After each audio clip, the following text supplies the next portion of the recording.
Lucas de Vries, a successful yet cold-hearted millionaire, lived by one rule. Everything and everyone was replaceable, until an unexpected decision turned his entire world upside down.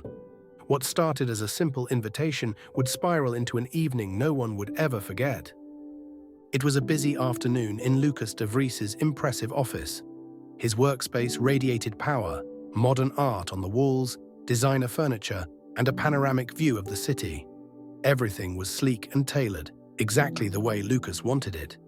The gleaming windows reflected not only the city, but also his outlook on life, crystal clear, hard, and untouchable. Lucas leaned back in his leather chair, reviewing the latest figures for his newest real estate project. The project, an exclusive waterfront residential complex, had once been his pride and joy. But now it was a source of constant headaches, rising costs, delays, and restless investors.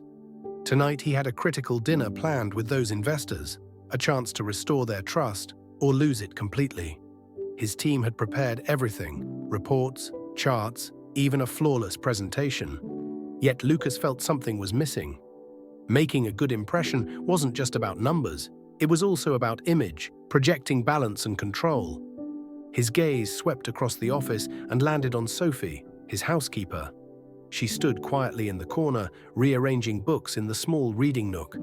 Her hair was loosely tied back, and her movements were smooth and efficient, almost as if she wasn't there. Suddenly, an idea struck Lucas. He knew the investors were drawn to the human side of business. They wanted proof that he was more than just a cold businessman. Perhaps he thought he had exactly what he needed, someone who could add a touch of humanity to his image without stealing the spotlight. "Sophie," he called. His voice filled the room, breaking the silence. Sophie turned, her hands still resting on a stack of books.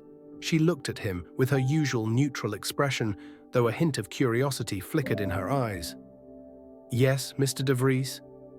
Lucas sat up straight, his hands folded on the desk. "Tonight you're coming with me to a dinner. Make sure you look presentable." Sophie frowned slightly, clearly taken aback. "With all due respect, sir, I don't understand." "Why me?" Lucas dismissed her hesitation with a casual wave. "Because I said so. I'm not asking for a discussion. This is an assignment, not an invitation." There was a brief silence. Sophie's gaze shifted from him to the window, as if trying to find logic in his words. Finally, she nodded slowly. "Of course, Mr. de Vries." Lucas gave a faint smile, satisfied that he had solved yet another problem. Sophie turned and left the room, her thoughts a jumble of questions. Why had he chosen her? What could she possibly bring to an evening like this? Despite her doubts, she decided she would do her best. Not for him, but for herself. This was her chance to show that she was more than just someone who stayed in the background. That evening, Sophie stood in the penthouse hallway, dressed in an elegant black dress. It was an outfit she had bought years ago for an occasion that never came. Her hair was neatly pinned up, and her makeup was subtle but carefully applied. Although she felt nervous, her posture exuded calm and confidence. When Lucas appeared from the living room, dressed in a perfectly tailored dark blue suit, he gave her a quick glance. His eyes swept over her appearance, and he nodded in approval. "Let's go," he said curtly. In the elevator, which descended slowly to the lobby, the tension in the air was palpable. Lucas seemed lost in thought, his gaze fixed on the blinking numbers above the door. Sophie knew this was more than a simple dinner. For her, it was a test, a chance to prove herself. For him, it was an opportunity to maintain control over a situation that was slipping away. But neither of them knew that this evening would not go as planned. The choices they would make and the words they would exchange would change everything. The drive to the restaurant was far from relaxing. The silence in the car was heavy, with Lucas engrossed in his phone while Sophie sat beside him, her hands folded in her lap. The soft scent of leather and citrus in the luxurious car made her feel invisible, a stark contrast to the pressure weighing on her. She knew Lucas had chosen her to avoid questions, but her presence felt like more than just a formality. Why had he brought her? What did he really expect from her? Outside, the city blurred by, a dance of light and shadow. The car eventually stopped in front of a building that was itself a statement. The facade of glass and marble exuded prestige, with the name Le Palais gleaming in golden letters above the doors. Sophie swallowed hard. This was not a world she usually belonged to. Lucas stepped out of the car smoothly, his movements as precise as his suit. When he glanced at her briefly, it was as if he were re-evaluating his choice in that moment. Without a word, he turned and walked toward the entrance. Sophie followed, her heart pounding in her chest. The first steps into the restaurant felt like crossing a threshold into another world. Her heels clicked rhythmically on the marble floor, the sound drawing subtle, curious glances.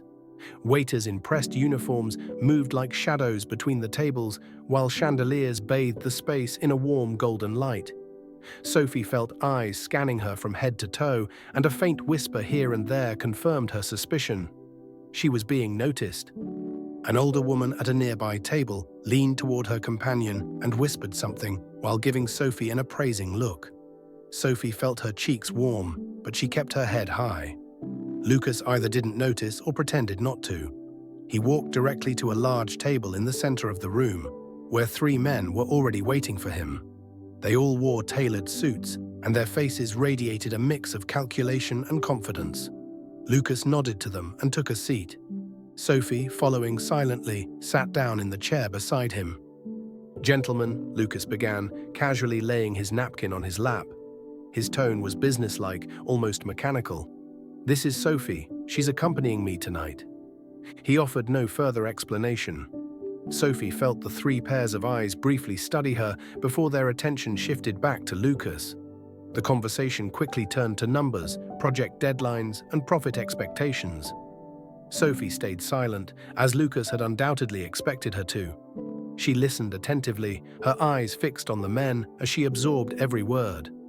The tone of the discussion was exactly what she had anticipated: businesslike, focused, and entirely impersonal. But as the words bounced back and forth, Sophie began to wonder if Lucas had brought her merely as an accessory. Why was she here? What could she contribute in a world that so clearly overlooked her? Midway through the dinner, the dynamic shifted unexpectedly. Mr. Van Loon, one of the 3 investors, suddenly addressed Sophie. His sharp, inquisitive gaze met hers, and a faint smile tugged at his lips.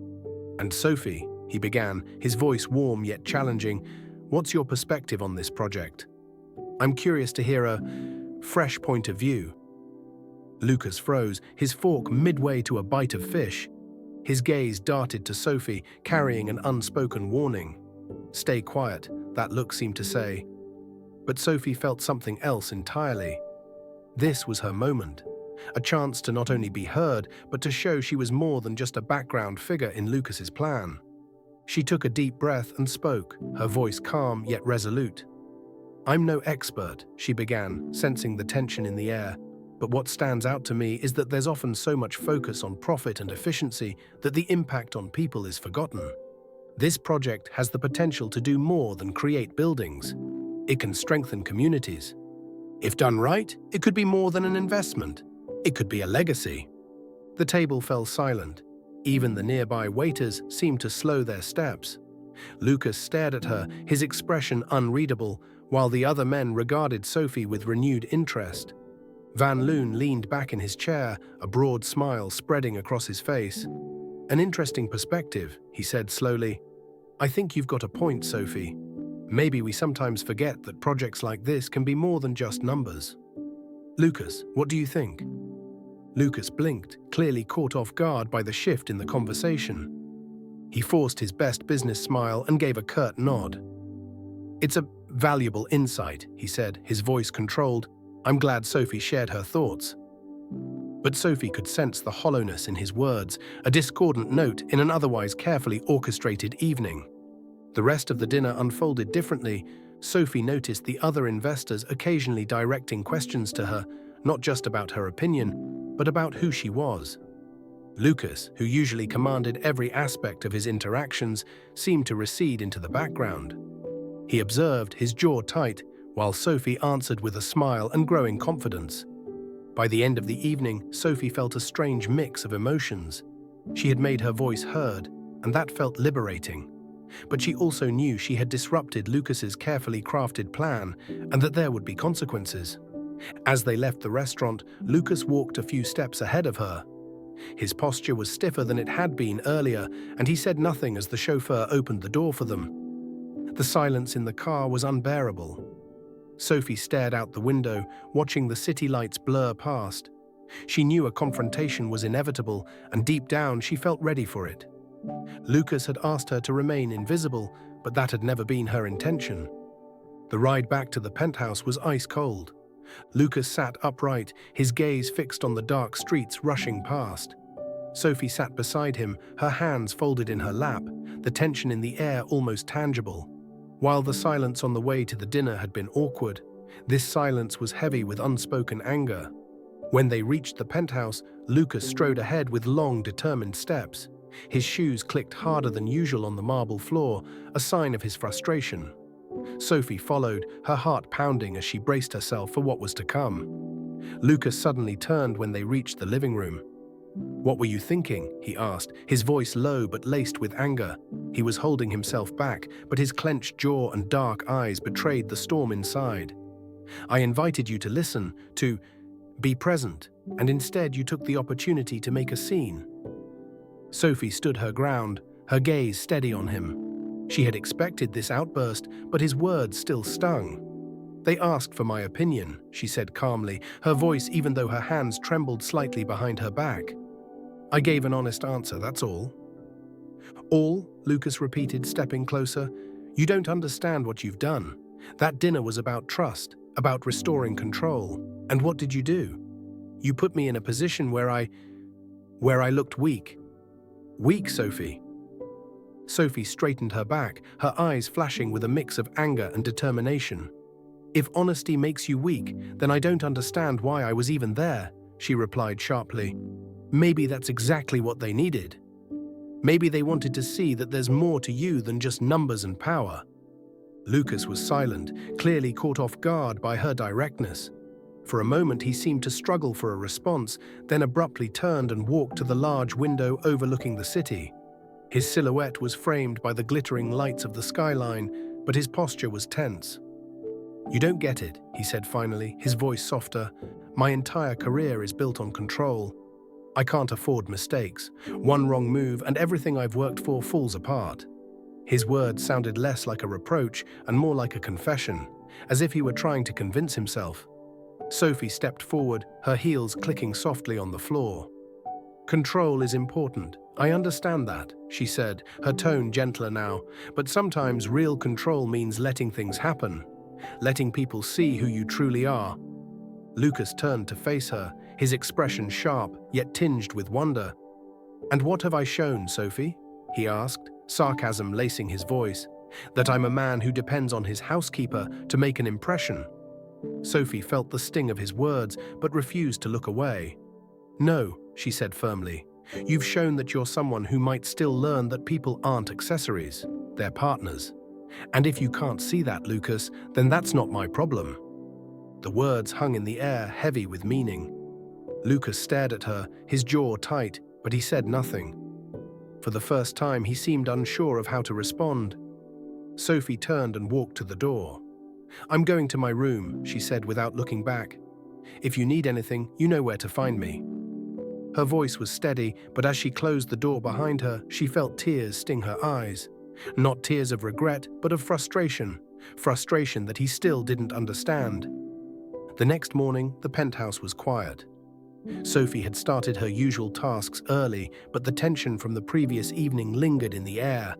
She tried to focus, but when one of Lucas's assistants arrived with an envelope in hand, she felt her stomach drop. "This is for you," the assistant said, his expression unreadable. Sophie took the envelope, her fingers trembling slightly.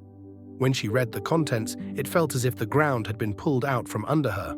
It was a termination letter, short, impersonal, and without explanation.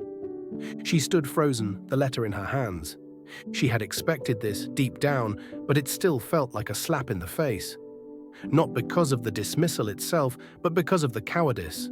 No words, no confrontation. Just a letter. Sophie took a deep breath and forced herself to stay calm. This wasn't the end. This was an opportunity. She gathered her belongings, her head held high, and walked out. At the door of the penthouse, she paused for a moment and looked back. "I hope you find what you're looking for, Lucas," she whispered softly, before closing the door behind her for good. Sophie stood in front of the mirror in her modest apartment, the termination letter still fresh in her mind. Her reflection stared back at her, and she no longer saw the housekeeper who worked quietly in the background. She saw someone who had spoken up, someone who had been heard, even if it had cost her her job. "This isn't the end," she thought as she firmly tied her hair into a neat bun. "It's a new beginning." The days following her dismissal were filled with reflection. For the first time in years, Sophie allowed herself to think about what she truly wanted. Her life had always been a series of jobs for others, with little regard for her own ambitions. But now she felt like she was standing at a crossroads. "What do I have to lose?" she asked herself out loud as she poured a cup of tea. The silence in her apartment no longer felt like emptiness. It felt like a space where something new could begin. Just as Sophie was beginning to doubt her next step, her phone rang. The number on the screen was unfamiliar, but she answered anyway. "Ms. Sophie?" came a warm, confident voice. "My name is Mr. Van Loon. We met recently at a dinner. I hope I'm not disturbing you." Sophie froze for a moment. She could still vividly remember his sharp eyes and subtle smile. What could he possibly want from her? "No, you're not disturbing me," she replied politely. "How can I help you?" Van Loon chuckled lightly. "To be honest, Ms. Sophie, I think you might be able to help me. Your insights during that dinner left an impression on me, and I believe my team could benefit from someone like you. I'd like to invite you for a meeting." Sophie was overwhelmed by the unexpected turn of events, but also intrigued. "I'm honored, Mr. Van Loon," she said, her voice steady. "When would you like to meet?" The next day, Sophie walked into the impressive building that housed Van Loon and Partners. The interior was modern, with glass walls and an open design. Although it could have been intimidating, Sophie felt an unexpected sense of calm. This was a world she now felt ready to step into. Van Loon greeted her with a firm handshake and led her to a spacious meeting room. "I'll be honest," he began as he sat down, "I'm not easily impressed. But you have sharp insights and a clear vision. That's something my team sometimes lacks. I'd like to know what you think." Sophie straightened her back and took a deep breath. "Thank you for your confidence, Mr. Van Loon. But I'm not here to impress you. I want to contribute to something that truly makes a difference." Van Loon smiled. "That's exactly what I was hoping to hear. Let's talk about how we can make that happen." The following weeks were a whirlwind. Sophie was given a role as an advisor for one of Van Loon's most significant projects, the redevelopment of an abandoned factory site into a sustainable residential and commercial area. She worked harder than ever, her days filled with meetings, research, and brainstorming sessions. At first, the team was skeptical. Her background was unconventional, and there were whispers about her lack of experience. But Sophie's determination and insight quickly earned her respect. Her ideas, such as integrating communal gardens and affordable housing, soon became core elements of the project. "She may not be a traditional expert," Sophie overheard a colleague say, "but she understands people better than anyone else." For Sophie, this was more than just a job. It was a chance to prove that not only could she make her voice heard, but she could also bring about meaningful change. While Sophie flourished in her new role, Lucas was spiraling. His investors were losing confidence in him, and his projects were stalling. The business world he once dominated now felt like a crumbling foundation. During one of his meetings, where he desperately tried to convince new investors, a name came up that shook him to his core. "I heard Van Loon is leading a new project," one of the attendees said casually, stirring his coffee. "Apparently, he has a new advisor, a smart woman with some very interesting ideas. I believe her name is Sophie." Lucas froze. A wave of disbelief washed over him, followed by a sharp pain in his chest. Sophie? The same Sophie he had dismissed. It seemed impossible. But as he listened to the praise for the project and her role in it, he realized how gravely he had underestimated her. For the first time in years, Lucas didn't just feel frustration. He felt shame. What had he lost because of his own pride? A few weeks later, at a major business conference, their paths crossed again. Lucas walked into the room, his usual sharp gaze scanning the crowd. but he froze when he saw her. Sophie stood on the other side of the room, surrounded by colleagues. She exuded a confidence he had never seen in her before. "Lucas," he heard himself say as he walked toward her. His voice was softer than he intended. Sophie turned, her expression calm but unreadable. "Mr. de Vries," she replied politely, without the warmth she once had in her tone. It wasn't hostile, but it was clear their relationship had changed. Lucas took a deep breath, forcing himself to speak. "Can we talk?" Sophie gave a short nod. "If you'd like, but not here. Let's find a quieter place." In a side room, away from the noise of the conference, Lucas stood in front of her. He felt smaller than ever, a stark contrast to the man who had always been in control. "I don't know where to begin," he admitted finally. His voice sounded sincere, almost fragile. "But I know I made mistakes. Big ones." Sophie looked at him, her gaze sharp, but not unkind. "I'm curious to hear what you think those mistakes were, Mr. de Vries. Because honestly, I'm not sure you understand them yet." The atmosphere in the meeting room was tense. The hum of voices and the clinking of coffee cups filled the space, but Lucas barely noticed. He sat at the table, lightly tapping his fingers against the surface, his mind drifting back to Sophie's words during their recent conversation. "I wonder if you even understand that yourself." Her voice echoed in his mind, not as a rebuke, but as a challenge. It felt as though she was urging him to confront not just his mistakes, but the core of who he was. That morning, Lucas had an important presentation for a group of potential investors. His latest project, an innovative office complex, was meant to restore the confidence he had lost over the past few months. But just as he began his opening remarks, one of the investors interrupted him. "Lucas," started Mr. Gronendahl, an influential figure in the business world, "I have a question. What makes this project different from what you've done before? Because frankly, your reputation lately has been inconsistent." The words cut deep. Lucas could feel the eyes of the other investors on him. He knew this wasn't the moment to be the old Lucas, the man who gave quick answers without truly listening. This was an opportunity to show something different. He took a deep breath. "You're right, Mr. Gronendahl," he began, his voice surprisingly steady.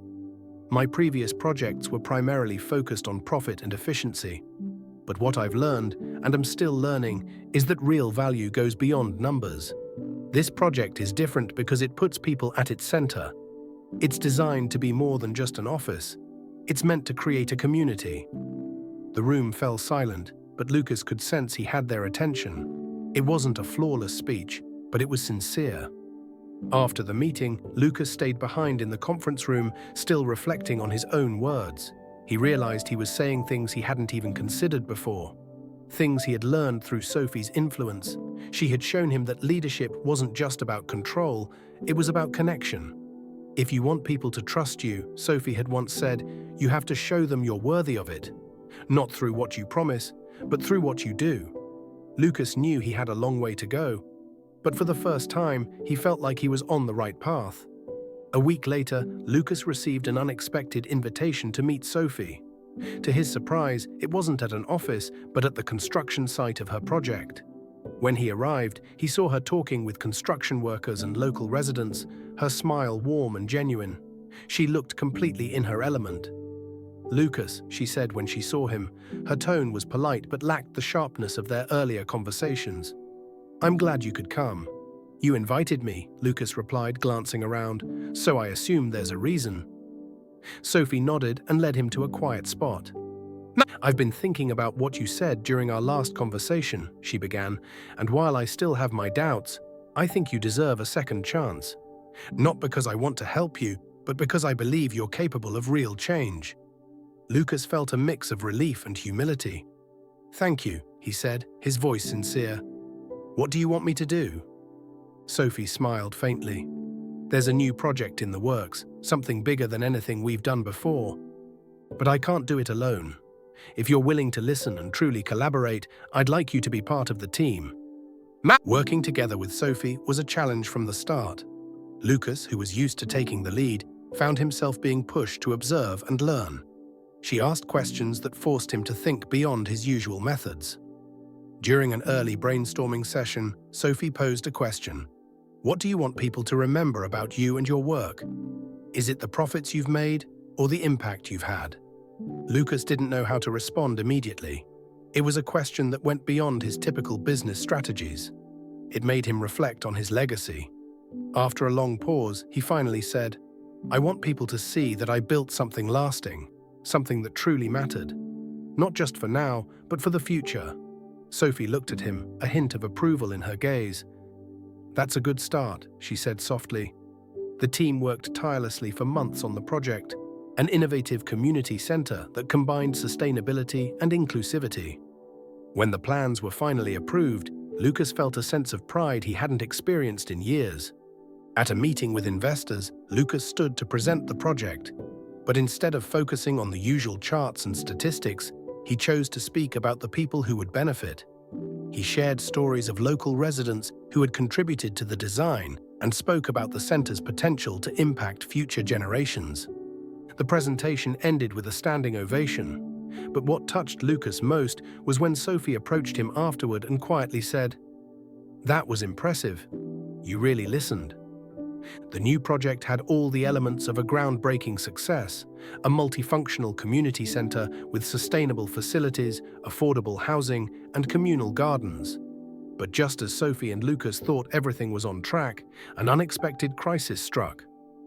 Early one morning, Lucas received a call from his company's legal department. A competitor had filed an official complaint alleging that the land on which the center was being built had been acquired illegally. The complaint was widely reported in the media, putting both Lucas's and Sophie's reputations under intense scrutiny. "This isn't just any complaint," Lucas said to Sophie, slamming the documents onto the table. His voice was tense, tinged with frustration. "They're trying to sabotage our project. This isn't about land ownership, it's personal." Sophie's calm demeanor didn't falter, but her eyes revealed a deep seriousness. "Who's behind this?" she asked, scanning the document. "And how did we not see this coming?" Lucas was silent for a moment, his jaw tightening. "I have a hunch," he finally muttered. "It's Hans Volker's. He's always had it out for me, and this has his fingerprints all over it." Instead of letting the situation demoralize them, Sophie and Lucas decided to involve the community directly. They organized a meeting at a temporary office near the construction site. Residents, local business owners, and volunteers filled the room.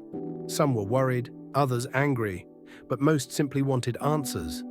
Sophie took the lead, her voice strong and confident. "We understand your concerns," she began, "but I want to assure you that we will do everything in our power to protect this project. This center isn't just a building, it's a promise, and we are not about to break it." The room erupted in applause. Lucas, who would usually take charge in such situations, stayed in the background. He watched Sophie with a mix of admiration and respect. For the first time in a long while, he felt he wasn't the only one shouldering the weight of a crisis. Later that day, as Lucas sat in his office, his phone rang. It was Lila Costa, an influential entrepreneur who had previously pledged her support for the project. Her voice was calm but firm. "Lucas," she began, "I've heard about what's happening. This isn't a standard attack, and you can't handle it alone. I want to help, but only if you're willing to be completely transparent with the community and your investors." Lucas hesitated. Transparency had always been difficult for him, especially when it came to admitting mistakes. But he knew Lila was right. "I'm willing," he said finally, his voice resolute. "We have nothing to hide." Together with Lila and Sophie, Lucas devised a plan to tackle both the legal issues and the public's perception. The team conducted a thorough audit of the land transactions, documenting every step meticulously. Simultaneously, they launched a media campaign highlighting the positive impact of the center. Sophie visited the construction site personally, speaking with residents and gathering stories from those who were already benefiting from the project. Stories of hope, resilience, and progress. These narratives were shared through articles, videos, and press releases, and public support for the center began to grow. During a press conference, Lucas addressed the allegations head-on. "We are aware of the claims being made and are taking them very seriously," he said, "but more importantly, this project represents something bigger than a legal dispute. It represents people, community, and the future. And that is something that cannot be erased." For the first time, Lucas felt that his words weren't just strategic, they were genuine. After weeks of intensive investigation, the legal team uncovered a shocking truth. Hans Volkers's company had not only filed the complaint, but had also forged documents to strengthen their case. The evidence was handed over to the authorities, and the complaint was officially withdrawn. When the news broke, public opinion swung decisively in their favor. The media praised the transparency and determination shown by Lucas and Sophie, and even their harshest critics among the investors voiced their renewed support. On the day the first stone was laid for the center, Sophie and Lucas stood side by side. The ceremony was modest but deeply symbolic. Residents, volunteers, and investors were present to celebrate the milestone. Lucas watched Sophie as she gave a short speech, radiating confidence. "This is not just a victory for our team," she said. "It's a victory for everyone who believes in collaboration, resilience, and hope." When the ceremony ended, Lucas turned to Sophie. "I couldn't have done this without you," he said softly. "You've shown me what true leadership looks like." Sophie smiled. "You did it yourself, Lucas. I just showed you where to look." With the legal battle behind them and construction on the center in full swing, Lucas felt a sense of peace for the first time in years. His collaboration with Sophie had transformed not only his business strategies, but also his perspective on leadership and connection. Yet, as with all major changes, this new phase brought personal challenges as well. One early morning, as Lucas worked at his desk, an assistant brought in an envelope. It was handwritten, an uncommon sight in his world of emails and digital communication. When he saw the sender's name, he froze. Daniel de Vries, his brother.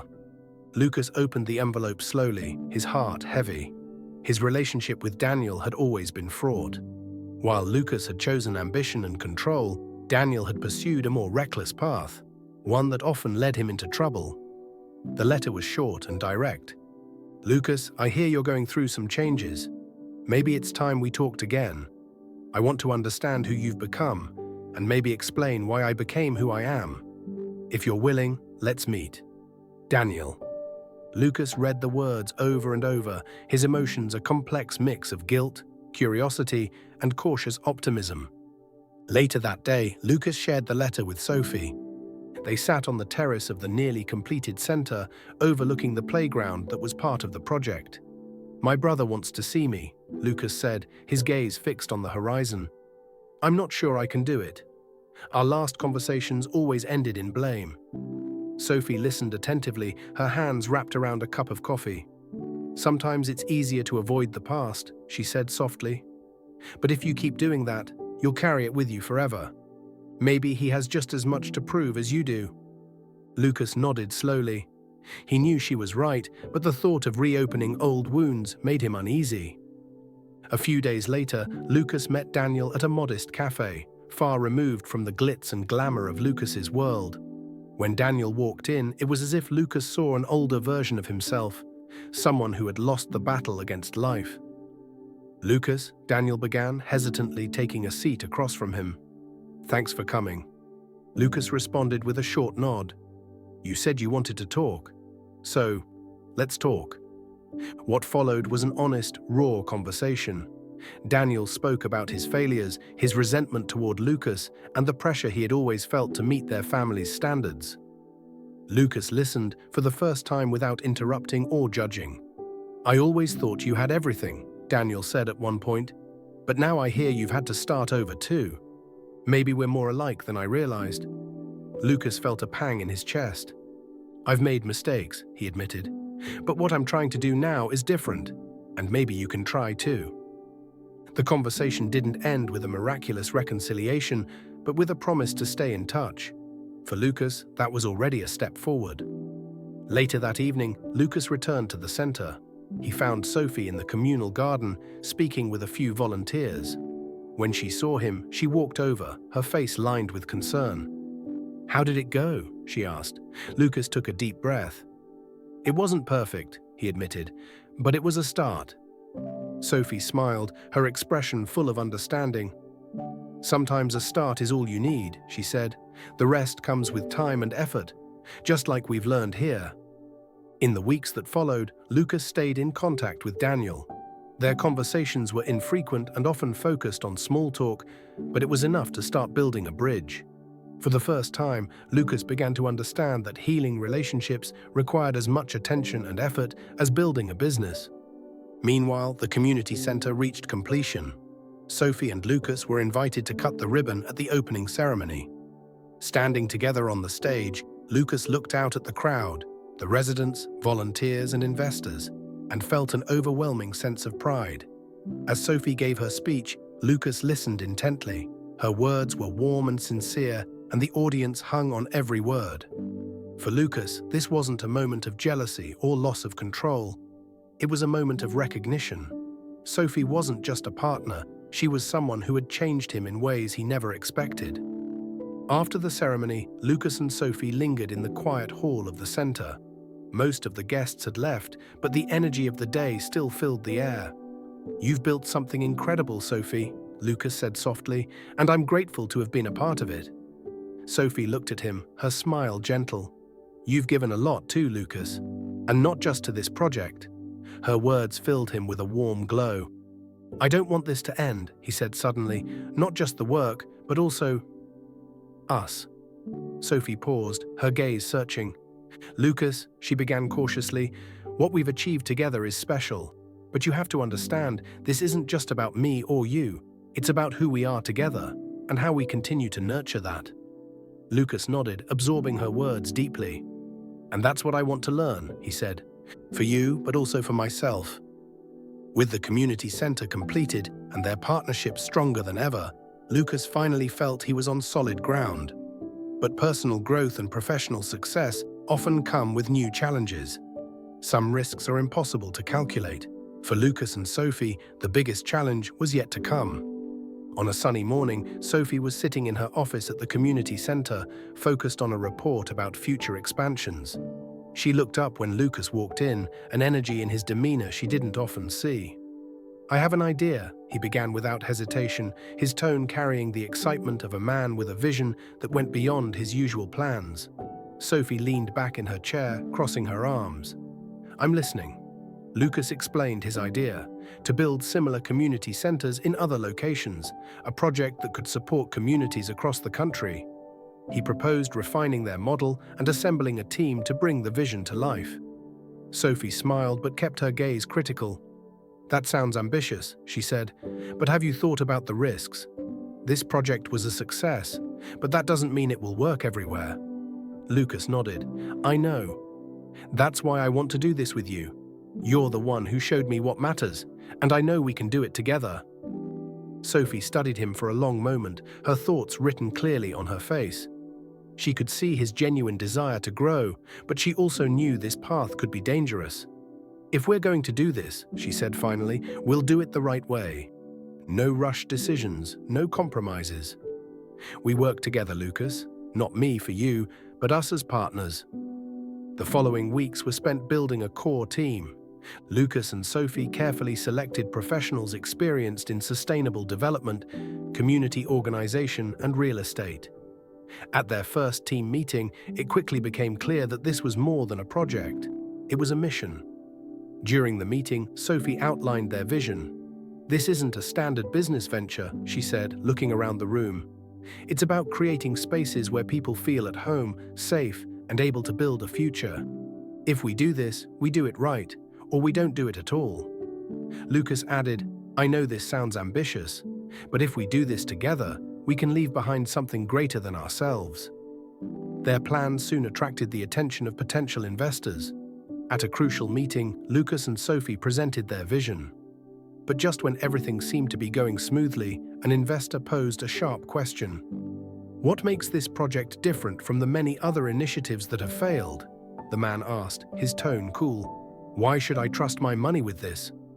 Lucas hesitated for a moment, but before he could respond, Sophie spoke up. "Because we're not just selling a product," she said, "we're building a community. And we've proven it can work, not through promises but through action.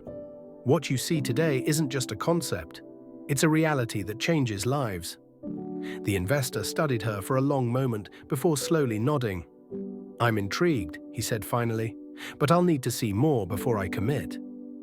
As they prepared to scale the project, Lucas and Sophie encountered unexpected resistance. Local politicians in one of the proposed regions voiced concerns about the project. They claimed the initiative carried too much financial risk and didn't adequately address the community's specific needs. "This isn't what we need," a local council member said during a public meeting. "We need concrete solutions, not idealistic dreams." Lucas felt his frustration rise, but Sophie placed a calming hand on his arm before he could react. "Let me handle this," she whispered. Sophie stepped forward, her voice calm but firm. "I understand your concerns," she began, "and you're right. A project like this needs to be based on the needs of the people it's meant to serve. That's why I want to work with you and your community to refine this project. It's not just a dream, it's an opportunity, and I believe we can seize it together." The room fell silent, but Sophie saw understanding in the council member's eyes. After the meeting, Lucas confronted Sophie. "Why didn't you let me respond?" he asked, his tone sharp. "I could have said something to convince them." Sophie looked at him, her gaze soft but resolute. "Because this wasn't the time to convince, Lucas. This was the time to listen. And if you want this project to succeed, you need to learn that not everything is about control." Lucas stared at her, his emotions a mix of frustration and respect. "You're right," he said finally, "but that doesn't make it any easier." "It's not supposed to be easy," Sophie replied, turning to leave the room. "It's supposed to be right." The following weeks were spent in intense discussions with local communities, where Sophie and Lucas gained new insights. The feedback led to adjustments in their plans, and eventually they earned the approval of both the community and the local government. At a celebration marking the project's approval, Lucas stood beside Sophie as they unveiled the first sketches of the new center. "This isn't just our work," Lucas said during his speech. "It's the result of collaboration, of listening and learning. And that's something Sophie has taught me." Sophie smiled beside him, her pride evident. "And something you've embraced," she replied softly enough that only he could hear. Just when it seemed the story was headed in the right direction, something unexpected happened. A new competitor emerged on the scene. Someone who, perhaps, made Sophie's heart race in a way Lucas had never anticipated. With their joint project now gaining momentum, everything seemed to be falling into place. Lucas and Sophie worked better together than ever, their dynamic a balanced mix of mutual respect and growing personal connection. But as is often the case with significant change, an unexpected factor appeared that disrupted everything. At an international conference on sustainable urban development, Sophie and Lucas met a new player in the field. Voss, a young, charismatic entrepreneur with a strong reputation for sustainable projects. His charm and ease in winning people over quickly made him a hot topic within the sector. Sophie and Lucas sat in the audience as Eric presented his vision. His ideas were innovative, and his presentation was met with a standing ovation. Lucas felt a knot in his stomach as he noticed Sophie smiling at one of Eric's anecdotes. Later that day, they met Eric at a networking event. "Lucas de Vries," Eric introduced himself, shaking Lucas's hand firmly. "I've heard a lot about you. Your work is impressive." Lucas gave a curt nod. "Thank you. Your presentation was interesting." Eric laughed, clearly unfazed by Lucas's distance. He then turned to Sophie. "And you must be Sophie. It's an honor to meet you. I hear you're the one truly making the difference in your projects." Lucas's jaw tightened, but he said nothing. Sophie smiled politely and exchanged a few words with Eric, while Lucas remained silent, his gaze fixed on his glass. In the days following the conference, Lucas noticed Eric's name coming up more frequently in conversations. He learned that Eric had expressed interest in one of their potential expansion locations and had even submitted a proposal to the local government. During a meeting with their own team, Lucas let his frustration slip. "It seems Eric wants to involve himself in everything," he said sharply. "We need to ensure our plans are stronger than whatever he's offering." Sophie looked up from her notes. "Eric is good at what he does," she admitted, "but he works differently. If we focus on our own vision, we have nothing to fear." "So you admire him?" Lucas asked, a bit too sharply. His question sounded less like a professional observation and more like a personal challenge. Sophie raised an eyebrow. "I admire anyone trying to make an impact. But that doesn't mean I don't believe in what we're doing." The tension between Lucas and Eric came to a head during a public panel discussion on urban renewal. Both men were on the panel, and the conversation quickly turned into a subtle battle of wits. "It's wonderful to have lofty ideals," Eric said at one point, looking directly at Lucas. "But without flexibility and speed, they often remain just that. Ideals. My approach is pragmatic. I deliver results." Lucas felt the audience's eyes on him. He took a deep breath before responding, his tone sharp but measured. "Pragmatism is important," he said, "but if we prioritize speed over care, we risk harming communities instead of helping them." Eric smiled, his posture relaxed. "That depends on how you measure results." The audience seemed divided, but Sophie, sitting in the crowd, could see how the interaction drained Lucas emotionally. After the event, she approached him, concern in her eyes. "You held your ground," she said, placing a reassuring hand on his arm. "But you don't need to prove yourself to him, Lucas. Our projects speak for themselves." A few weeks later, Sophie received an invitation from Eric to discuss a potential collaboration. She shared it with Lucas during a meeting, and his reaction was immediate. "What do you mean, collaboration?" he asked, his voice rising an octave. "You're not seriously considering working with him, are you?" Sophie held his gaze. "Lucas, it's just a conversation. We have nothing to lose by hearing what he has to say." "Except trust," Lucas muttered. "It feels like he's trying to win you over, professionally or otherwise." Sophie stayed calm, but her voice grew firmer. "Lucas, you're not the only one making decisions in this team. If we're going to keep working together, you need to trust me." That evening, Lucas sat alone in his office. He thought about Sophie's words and realized how deeply his own insecurities ran. Eric wasn't just a competitor. He was a mirror, reflecting Lucas's doubts about himself. Lucas feared that Sophie, who had achieved so much more than he had ever imagined, might find someone who understood and valued her more. The next day, Lucas sought Sophie out. "I want you to talk to Eric," he said, his voice soft but sincere. "Not because I agree with it, but because I trust you. And because I don't want my pride to get in the way of what we're building together." Sophie looked at him, her expression softening. "I appreciate that, Lucas. And know this, what we've built together isn't something I'll give up easily." After weeks of tension surrounding Eric Voss, Sophie decided to accept his invitation for a conversation.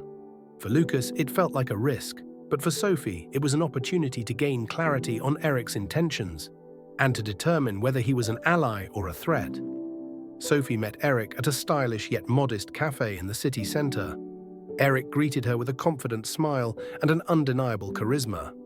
"Sophie," he began, shaking her hand, "it's a pleasure to finally meet you in person. I admire your work. It's truly inspiring."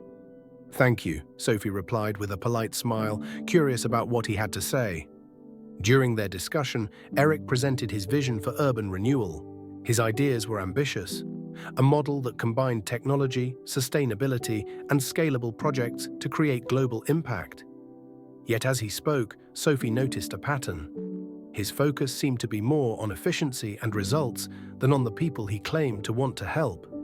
"It sounds impressive," Sophie said when he finished. "But I wonder, how do you ensure that communities aren't overshadowed by the scale of your plans?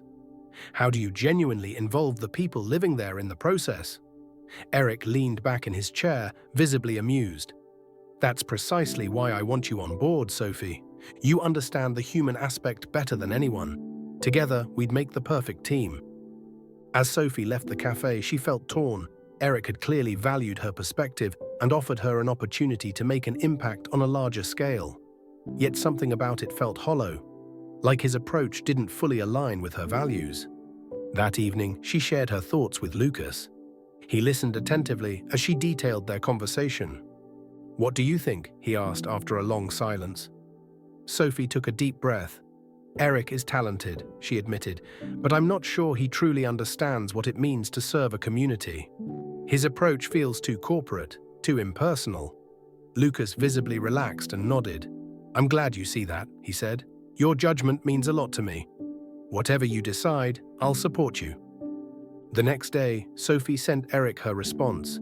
She thanked him for his offer, but explained that she chose to remain committed to her current projects with Lucas and their team. Eric replied graciously, though Sophie sensed the disappointment in his words.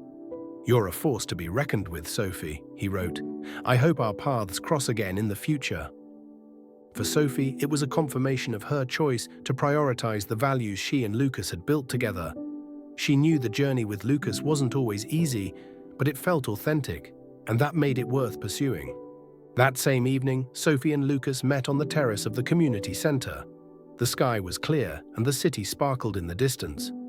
"How did it go with Eric?" Lucas asked, setting down a glass of water.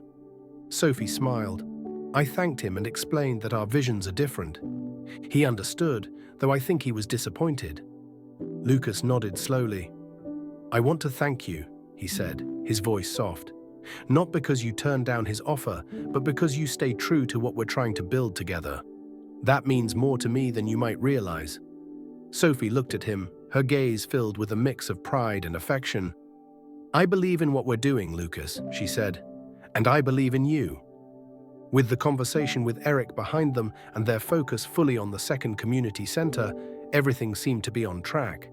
But just as Lucas and Sophie thought they were sailing smooth waters, disaster struck. An unexpected email threw everything into chaos. It started on a quiet Monday morning. Sophie opened her inbox to find a message from an investigative journalist. The subject line read, "Irregularities in the funding of the new center." As she read on, her stomach twisted. "Our investigation reveals that a significant sum allocated to your project was transferred to an external party with a questionable reputation. We would like to give you the opportunity to comment before we publish this story." Sophie's breath caught. This wasn't just an attack on their project, it was an attack on their integrity, the foundation of everything they had built. She stormed into Lucas's office and handed him her phone. Lucas read the email, his expression shifting from shock to anger. "How could this happen?" he demanded. "We've checked every transaction, or at least I thought we did." Sophie stayed calm, but her tone was firm. "This isn't the time to point fingers," she said. "We need to find the facts and fix this before it escalates." Together with their legal team, Lucas and Sophie dove into the project's finances. The investigation was grueling and exhausting, but it revealed a troubling truth. A project manager had redirected funds to a supplier who failed to meet their standards. It wasn't large-scale fraud, but it was enough to raise doubts among their investors and the community. Lucas clenched his fists as he read the report. "Why didn't we catch this sooner?" he asked, his voice heavy with frustration. "What matters," Sophie replied, holding his gaze, "is how we handle it now. This isn't just about solving a problem, it's about trust, and we have to earn it back." Sophie proposed a bold move, complete transparency. They knew that the community's trust was vital, and the only way to maintain it was through honesty. At a public meeting in the nearly finished center, Lucas and Sophie addressed the residents directly. Sophie took the lead, her voice strong and resolute. "Mistakes have been made," she began, "but I want you to know that we take this seriously and are doing everything in our power to make it right." When she finished, Lucas stepped forward. "As the leader of this project, I take full responsibility," he said, his voice wavering slightly before regaining its strength. "We've implemented measures to ensure this never happens again. But I know words aren't enough. We'll show you through our actions." The crowd's reaction was mixed, but Sophie saw hope in the eyes of many. Their openness had clearly made an impression. The situation also caught the attention of local politicians. One council member held a press conference calling for a thorough investigation into all project funds. "We cannot afford for public trust to be undermined by poor oversight," he declared. Lucas felt the pressure mounting. "They're using this to push their own agenda," he told Sophie, pacing his office. Sophie placed a hand on his shoulder. "Let them talk," she said calmly. "Our focus needs to be on what truly matters: restoring trust." After weeks of intense investigation and negotiations, their legal team delivered good news. Not only had they resolved the irregularities, but they had also developed a plan to implement additional oversight measures. Lucas and Sophie decided to share the news in a joint press conference. During the conference, Lucas spoke with rare vulnerability. "This project is about more than buildings and finances," he said. "It's about people, and people deserve transparency and accountability." We made mistakes, but we've learned from them, and we will move forward with these lessons at the core of our work. The press conference was well received, and public opinion began to shift. Many investors renewed their support, and the community seemed willing to give them a second chance. That evening, Sophie and Lucas sat together in the community center as the city settled into the quiet of the night. The crisis had drained them, but it had also brought them closer. "We made it through," Lucas said softly, watching children play in the nearby park. Sophie smiled. "Not entirely," she replied, "but we've taken a big step." Lucas turned to her, his eyes filled with gratitude. "I don't know what I would have done without you," he said. "You've shown me how important it is to take responsibility and to keep fighting, even when it's hard." Sophie placed a hand on his arm. "And you've shown me that people can change. That's just as valuable." With the crisis behind them and the community's trust slowly rebuilding, everything seemed to be falling into place. Yet, as Lucas and Sophie prepared for the next steps in their projects, a new challenge arose. This time, it wasn't business-related but deeply personal. One sunny afternoon, Lucas received a phone call from Martin Decker, an influential investor who had once been his mentor. Martin offered an unprecedented investment to expand their community projects to a national level, but there was a catch. During a dinner meeting, Martin laid out his proposal. "I believe in what you're doing," he said, swirling his glass of red wine, "but I only work with people who understand the importance of profitability. If I invest, I want a seat on the board and full control over the financial strategy." Lucas felt a chill run down his spine. Martin's reputation was far from clean. He had a history of unethical business deals, and Lucas knew accepting his offer would set a dangerous precedent. "That's a big ask," Lucas replied cautiously. "I'll need some time to think about it." That evening, Lucas shared the proposal with Sophie. They sat in the garden of the first community center as the sun dipped below the horizon. "I know what you're thinking," he began before Sophie could speak. "It's risky, but this is also an opportunity to scale our work in ways we never imagined." Sophie looked at him for a long moment, her gaze sharp but not unkind. "And at what cost?" she asked. "Lucas, you've just shown everyone that you're willing to take responsibility and be transparent. But if you work with someone like Martin, you'll throw all of that away." Lucas sighed, his eyes drifting to the flowers in the garden. "I want this project to grow, Sophie, but I also know I can't afford another mistake." "Then you already know what to do," Sophie said softly. "Don't take the easy road. Take the right one." Lucas spent a sleepless night wrestling with his thoughts. He knew Sophie was right, but he also felt the weight of ensuring the project's financial stability. By morning, he had made a decision. A risk, but not the one Martin had proposed. At a meeting with their core team, Lucas laid out the dilemma. "I've received an offer," he said, "one that could provide us with the resources to exponentially expand our work. But it would also put us in a position where we'd have to compromise our values." He looked around the room, his gaze steady. "I've decided to decline the offer. This project was built on trust and integrity, and I'm not willing to jeopardize that, no matter how big the reward might be." The room fell silent for a moment before Sophie smiled proudly. "That's exactly why we believe in you," she said. A few days later, Lucas received an unexpected call from Lila Costa, a respected investor who had previously shown interest in their project. "Lucas," Lila began, "I heard about your decision to turn down Decker's offer. That must have been a tough choice, but it shows you're committed to what you've built. I believe in what you're doing and would love to help you take your vision further, without hidden agendas." Lila offered a significant investment, exactly what they needed to move forward without compromising their values.